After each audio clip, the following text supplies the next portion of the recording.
evening. I'm tired today, really tired. I'm so glad it's Thursday because that means tomorrow's Friday and I don't have to do any PE. I didn't even get a shower after PE today.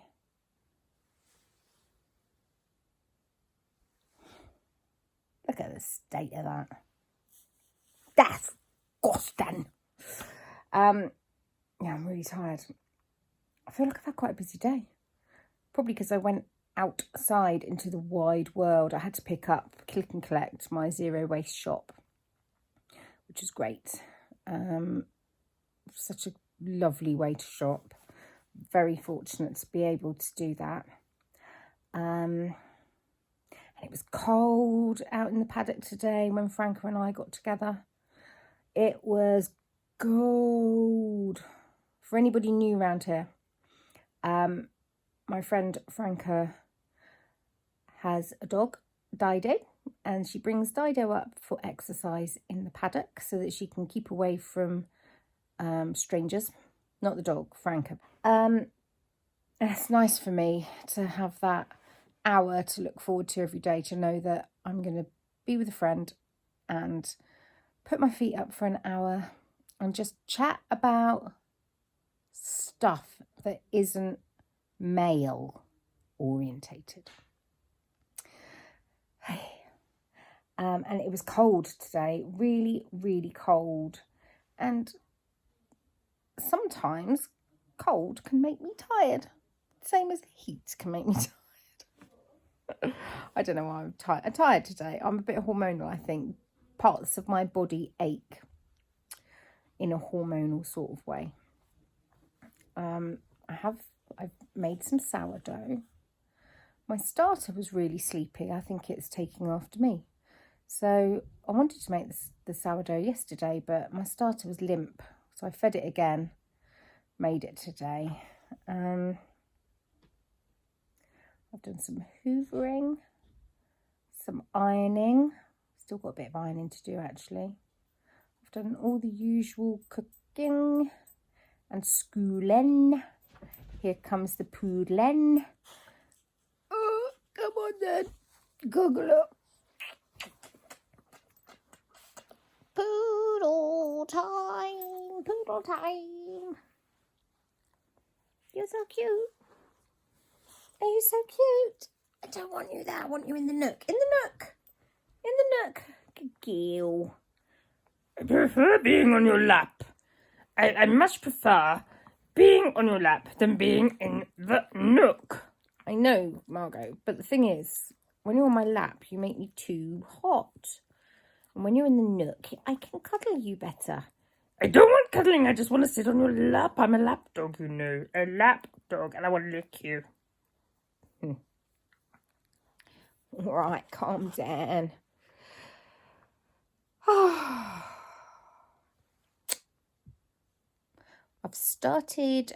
I cut out and started to dismantle an old iron board cover from my sewing room because I don't know why I started doing that, just on a whim. I think it's because everything was out, because I'd found some fabric.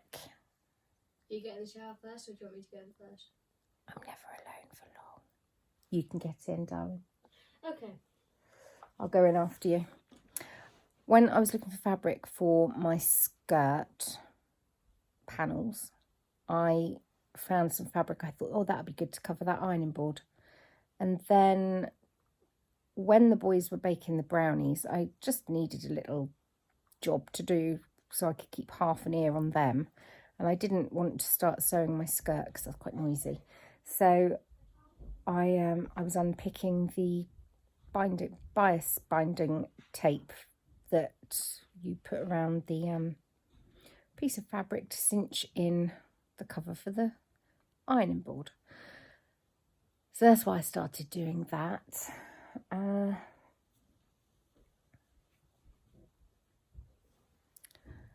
bit later, when I've located I've lost the words,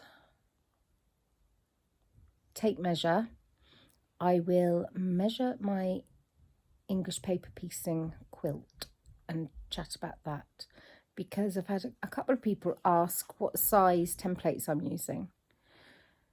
So I don't know what size they are. I'll measure them. Actually, it might be written on the paper bags. We'll have a look. But now I need to, after Ted's had his shower. Oh, that one jumped up and bit me by the bum, on the bum. Once Ted's had his shower, I'm going to have my shower, and then I'm cutting Toby's hair and Wilfred's hair. And then early night for me, I think. Oh, dearie me. And I slept so well last night. Oh.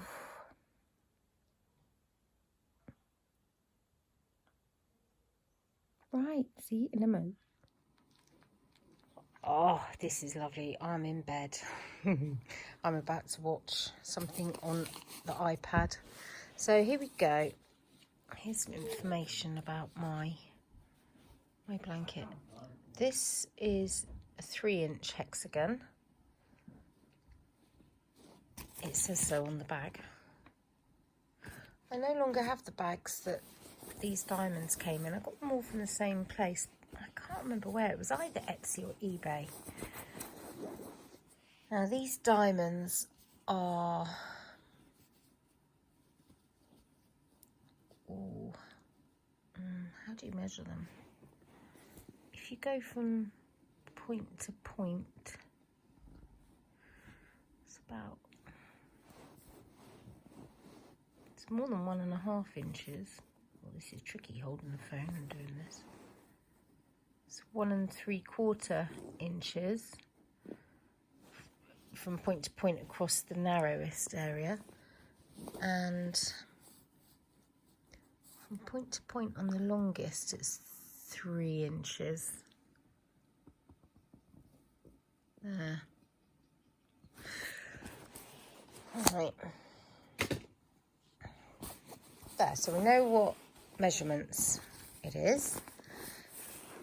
I vaguely remember the lady I ordered them from, I messaged her, I think, and said I wanted, because I'd seen a quilt like this, so I messaged her with a photograph, I think, saying I wanted to do 6 pointed stars joined with hexagons. I think she advised me. I wish I could remember, but honestly, this was over 5 years ago. I've been doing it that long, but not continually. I perhaps go 2 years without even touching it. I've shown how I sew these together. So I get 3 and I stitch down and up, and then I get 3 more and I go down and up, and then I fold it, place it right sides together, and I stitch along there. And now it's just a case of infilling with the hexagons. This fabric is a range called The Corner Shop, I think, by Tilda. It's looking really, really dark on the screen here. It's actually very pale, much, much paler than it's showing up. I love it, because you know me, I'm a colour scaredy cat. Yeah, it's growing pretty well. I think the easiest way to stitch these on now, I found, is to stitch a hexagon to a star and then find a gap where a hexagon will fit and stitch that on. Otherwise, the blanket seems to get in the way. And I'm going to start taking these papers out so that this is much more floppy, because it's quite unwieldy when it's stiff. It's probably the wrong thing to do, but that's what I'm going to do. And as I go along, I'm taking out the yellow threads, because although they probably wouldn't show if I left some of them in, did I leave? No, they would show, because each of these I've had to pierce the paper. I did one quilt with hexagons where I didn't pierce the paper at all, so I just left the basting threads in. But yeah, I'm going to have to remove these. There we go. 4 minutes. And you've just had to stare at a quilt because I'm not letting you see my face because I got no makeup on. Oh, isn't that annoying? Look, got 2 in the same doodah. But I know from experience that I can unpick one of these and then just sew another one in. No big deal. Pretty easy. Okay. Thanks, guys, for tuning in and making it to the end. See you tomorrow. Very happy it's Friday. Very, very happy. No PE. And then it's pub beer garden at 4 o'clock. Pub beer garden being the paddock. Gin and tonic with a sprig of mint. Lovely jubbly. And then we're getting takeaway pizza for dinners. Hooray. And I might even tidy up my bedroom because look at the muddle I'm in. Yeah. There's my trainers, my dressing gown, the clothes I was wearing yesterday, which I'll probably wear tomorrow because I just stayed in gym clothes today. What is that there? Laundry to pack away, I think. Can't tell what that is. Oh, I know what that is. That's another top that I wore at the beginning of the week that needs to be worn just for a few more hours and then it's mucked out. Trying not to do too much washing because it's not good for your clothes, not good for the environment. And honestly, I'm not filthy. I have a shower every day. Right, I am going now. Good night. Bye-bye. Bye. Waffle. What? Oh. My head.